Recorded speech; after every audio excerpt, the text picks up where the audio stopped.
Hello student, chapter Sources of Energy. Let's start. Energy. Energy is the capacity of a physical system to perform work. Energy एक physical system है जो कोई भी work को perform करने के लिए हमें कैपेसिटी देती है। अगर एनर्जी नहीं होगी तो हम कोई भी वर्क परफॉर्म नहीं कर सकते हैं। कुछ भी वर्क करने के लिए हमें एनर्जी की नीड होती है। Energy exist in several form. Energy हमारे अंदर बहुत डिफरेंट फॉर्म्स में रहती है, जैसे कि हीट, काइनेटिक और mechanical energy, light, potential energy, electrical और अदर फॉर्म्स। अब एनर्जी के कुछ टाइप्स है, किस किस टाइप में एनर्जी होती है। So first type is hydro electrical energy. Let's see, देखते हैं कि हाइड्रो इलेक्ट्रिसिटी एनर्जी क्या होती है। Hydro electricity is electrical energy that is generated from hydro electricity क्या है, एक इलेक्ट्रिकल एनर्जी है। वो किससे फॉर्म होती है, उसको कैसे जनरेट किया जाता है। लेट्स सी, वाटर से आपकी इलेक्ट्रिकल एनर्जी जनरेट होती है। स्टोर और moving through reversible flowing river, streams, waterfall etcetera. जो रुका हुआ पानी रहता है, जो रिजर्व वाटर रहता है या जो बहता हुआ पानी रहता है नदी में, स्ट्रीम्स, वाटरफॉल, इससे आपकी हाइड्रो इलेक्ट्रिसिटी एनर्जी जनरेट होती है। It falls from a height gravitational potential energy and is cancelled through turbine in order to spin them and generate electrical energy। जब फॉल्स में, झरनों में आपका टरबाइन से जब वाटर को स्पिन किया जाता है, घुमाया जाता है, तो इतने फोर्स से वो वाटर घूमता है टरबाइन की हेल्प से कि उससे आपकी इलेक्ट्रिकल एनर्जी, इलेक्ट्रिसिटी आपकी वहाँ पर जनरेट होती है। ये डायग्राम दिया हुआ है inside a hydro power plant. इसमें एक पावर हाउस है, ट्रांसफार्मर है, जनरेटर है। यहाँ पे आप पीछे देख सकते हैं रुका हुआ रिजर्व पानी है, फिर वो एक टरबाइन है, और फिर आप आगे से टरबाइन के आगे से देखेंगे तो आउटफ्लो आपका बहता हुआ पानी है। और ये सब कहाँ से आ रहा है, एक पावर हाउस, पावर लाइन से इसको पावर मिल रही है कि ये टरबाइन आपका मूव करे और आपकी इलेक्ट्रिकल एनर्जी, इलेक्ट्रिसिटी को जनरेट करे। Next, tidal energy. This is another unlimited and inexhaustible source of energy. The girls of which is preferable suited to build up electricity from the energy produced by high and lofty tides entering into slender creek. ये एक आपका टेडल energy है जो आपकी unlimited inexhaustible source of energy को produce करता है।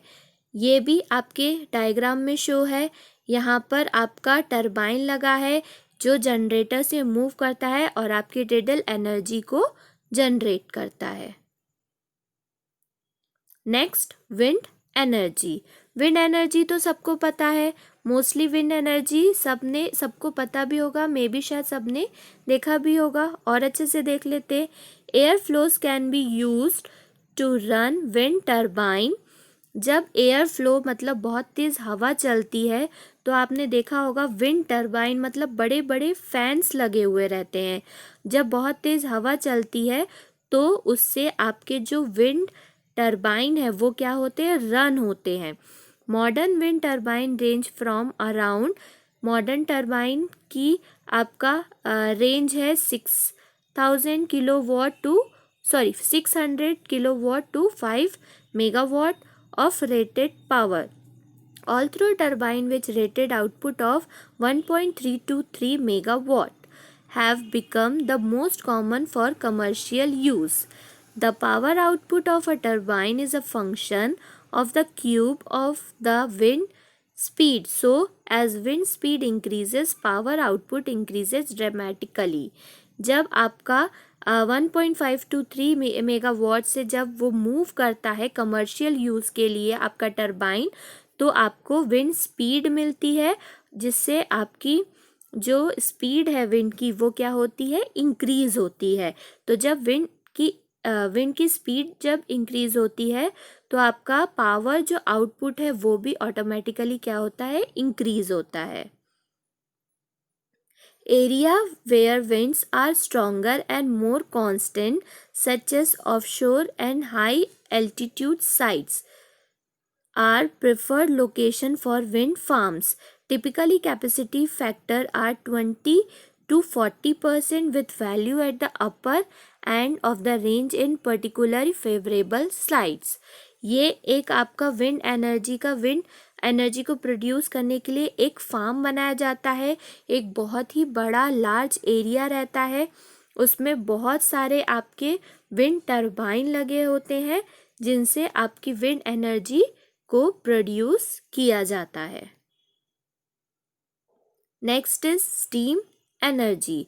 Steam is the gaseous phase of water which is formed when the necessary latent heat of vaporization is supplied to water at its boiling point. Steam क्या होता है? Steam तो normal आपका एक water का फेस रहता है गैसियस, जिसको आप बोलते हैं हिंदी में भाप। जब अपन पानी गर्म करते हैं तो आप देखते होंगे कि जब पानी बॉईल होता है, उबलता है, तो उसमें से क्या होती है, स्टीम प्रोड्यूस होती है एक गैस के फॉर्म में, और वो हीट वेपोराइजेशन होता है। Steam is created in power plant at high pressure by the burning of fuel with in a boiler. यही चीज़ जब आपका पावर प्लांट में प्रोड्यूस होता है तो एक बहुत ही हाई प्रेशर के साथ जब हम फ्यूल को बर्न करते हैं, जलाते हैं विद इन ए बॉयलर के अंदर, तो बहुत ही हाई प्रेशर में आपकी स्टीम प्रोड्यूस होती है। The kinetic energy from the steam is transferred to the turbine upon impact. फिर वो एक काइनेटिक एनर्जी ट्रांसफ़र होती है टरबाइन से होते हुए। Next, nuclear energy. At present, nuclear power, it is a highly developed alternative for energy produced in place of coal. Nuclear energy आपकी एक बहुत ही डेवलप अल्टरनेटिव फॉर एनर्जी है जिसे आप प्रोड्यूस करते हैं with the help of coal. Nuclear energy can divided to process. Nuclear energy आपकी दो प्रोसेस में डिवाइड होती है। First is nuclear fission and second is nuclear fusion. देखते हैं आगे। Nuclear energy. Nuclear fission uses uranium to create energy. Nuclear fission क्या होता है, किस लिए यूज़ होता है, कि आपकी यूरेनियम को आप जो यूरेनियम है उसको आप एनर्जी में क्रिएट कर सकें। Nuclear energy is a non renewable source. वो रिन्यूएबल नहीं हो सकता है because once the uranium is used it is gone. अगर एक बार आपका यूरेनियम यूज़ हो गया और वो यूज़ होने के बाद चला जाता है, फिर वो नहीं रहता है, इट इज़ गॉन, क्योंकि वो रिन्यूएबल नहीं है, वो नॉन रिन्यूएबल यूरेनियम रहता है। एक बार यूज़ करने के बाद वो सेकेंड टाइम यूज़ नहीं हो सकता। Next, solar energy. Solar energy भी मोस्टली सबको पता है, मैं एक बार इंट्रोडक्शन इसका दे देती हूँ। Solar energy is the energy derive from the sun through the form of solar radiation. Solar energy क्या होती है, एक टाइप की एनर्जी होती है जो हमें सन से मिलती है। किस फॉर्म में, सोलर रेडिएशन के फॉर्म में। Solar power electrical generation lies on photovoltaic and heat engine. A partial list of other solar applications includes space heating and cooling through solar architecture, day lighting, solar hot water, solar cooking and high pressure process heat for industrial purpose. Solar energy क्या होती है आपकी, कहाँ से होती है, solar energy आपकी सन से प्रोवाइड होती है और वो एक फोटोवोल्टेइक फॉर्म में रहती है। उससे आप लोग बड़े बड़े आप लोग ने देखा होगा कहीं पे फार्म में या फिर किसी फैक्ट्री के ऊपर बड़े बड़े सोलर पैनल्स लगे रहते हैं। तो वो कहाँ से चार्ज होते हैं? दिन भर जब उसके ऊपर धूप पड़ती है, सन से लाइटनिंग पड़ती है, तो वो आपके चार्ज हो जाते हैं। फिर उससे आप क्या बोलते जो भी है आपका, आप वर्क कर सकते हैं, उससे इलेक्ट्रिसिटी प्रोड्यूस कर सकते हैं। अदर फैक्ट्री में यूजेस के लिए आप उसको कर सकते हैं, वर्क के लिए। और उसमें क्या क्या हो सकता है आपका? सोलर आर्किटेक्चर हो सकता है। डे लाइटनिंग मतलब दिन में बिजली मतलब सॉरी दिन से चार्ज हुई बिजली को जला सकते हैं। सोलर हॉट वाटर यूज़ होता है। सोलर कुकर होता है आपका। हाई टेम्परेचर प्रोसेस होता है हीट के लिए, जो आपके इंडस्ट्रियल पर्पस में यूज़ होता है। इसमें आपके दो टाइप देख लेते हैं। First is solar cooker. Solar cooker आपका एक कुकर रहता है जिसमें आप कुकिंग कर सकते हैं with the help of sunlight. देखते हैं। The box type solar cooker has an insulated box painted black inside. एक बॉक्स होता है जिसमें अंदर आपके बॉक्स के अंदर ब्लैक कलर से पेंट होता है, क्योंकि हम जानते हैं कि ब्लैक जो होता है वो हीट को अब्जॉर्ब करता है। It is covered a glass plate. वो एक ग्लास प्लेट से कवर्ड होता है। Which allow heat to enter inside but does not allow heat to escape out. और वो ग्लास हीट को अंदर आने के लिए एंटर करने के लिए अलाउ करता है, बट वो हीट ग्लास के अंदर आ सकती है बट वो बाहर स्केप आउट नहीं कर सकती है। It has a mirror to reflect more sunlight into the box. उसमें एक मिरर रहता है जिसके थ्रू से सनलाइट उस बॉक्स के अंदर आती है।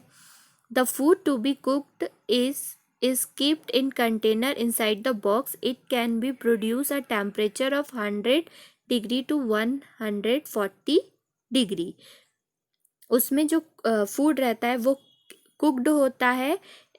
बॉक्स के अंदर जो फूड रहता है वो कुक्ड होता है।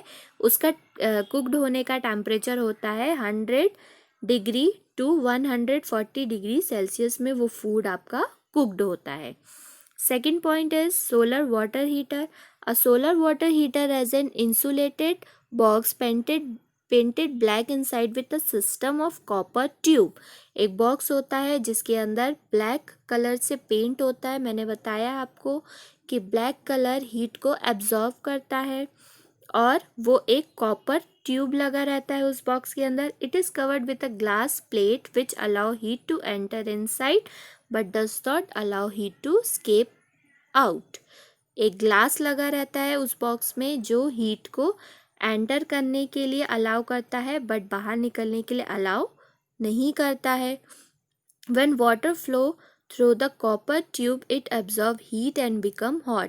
जब वाटर उस कॉपर ट्यूब से फ्लो होता है तो वो हीट को अब्जॉर्ब करता है। अब्जॉर्ब करने के बाद वो पानी को गर्म करता है। इस टाइप से आपका सोलर वाटर हीटर वर्क करता है। ये देखिए सोलर कुकर की ये पिक्चर है। ये आपका ऊपर में एक मिरर लगा हुआ है जिससे आपकी जो सनलाइट है वो टकरा के इस ट्रांसपेरेंट ग्लास कवर पे जाएगी।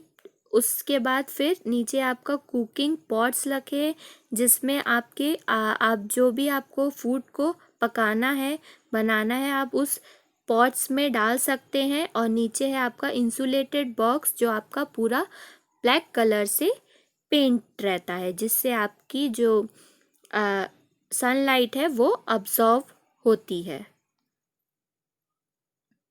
वैसे ये आपका सोलर वाटर हीटर का स्ट्रक्चर है। यहाँ पे आपका main cold water line, first आप टैप से आप कोल्ड वाटर टैंक में डालेंगे, फिर वो इंसुलेटेड स्टोरेज टैंक रहेगा। फिर इधर से आपका एरो से सोलर रेडिएशन आ रही है। यहाँ पे प्लेट कलेक्टर रखा हुआ है जो आपके सनलाइट को अब्जॉर्व करता है और आपके वाटर को हीट करता है, हॉट करता है, और फिर आपका जो वाटर है वो गर्म हो जाता है। Next topic is what are fossil fuel. Fossil fuel क्या होता है? Fossil fuel are fuels formed by natural resources such an anaerobic decomposition of burn death organism। Fossil fuel एक टाइप का फ्यूल है जो आपका नेचुरल रिसोर्सेज से form होता है। जब आपके जो डेड ऑर्गेनाइज्म रहते हैं, मरे हुए जो ऑर्गेनाइज्म रहते हैं, वो डीकम्पोज होते हैं या जलते हैं, तो उससे आपका जो फॉसिल फ्यूल है वो फॉर्म होता है। Fossil fuels are of great importance because they can be burn producing significantly amount of energy. Fossil fuel एक बहुत ही अच्छा मतलब उसका इम्पोर्टेंस रहता है क्योंकि वो बर्न हो जाता है और बर्न होने के बाद वो एक अच्छे अमाउंट में एनर्जी को प्रोड्यूस करता है।